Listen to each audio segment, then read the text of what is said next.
สวัสดีจ้าวิถีม้าดำเมียฝรั่งชนบทนะจ๊ะเมื่อนี้พาไม่ยางเลาะเบิงวิวสวยๆจ้าเมื่อนี้มีแดดออกเห็นแดดออกป่านถึกเลขคนละจ้าพี่น้องมั่วแตะถ่ายรูปถ่ายวิดีโอแฟนผุนเพิ่นปีนขึ้นไปเพิ่นบ่ถ่ายละจ้า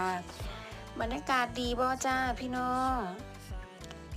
กว่าจะย่างขึ้นมาได้นี่ทั้งเมื่อยทั้งหอบจนได้ตัดเสียงออกคนละจ้าเพราะว่าสูงหลายขึ้นมานี่อากาศก็เย็นดีลมแรงก็เลยได้ตัดเสียงออกนะจ๊ะพี่น้องถ้ามักวิวหรือว่าภาพบรรยากาศสวยๆแบบนี้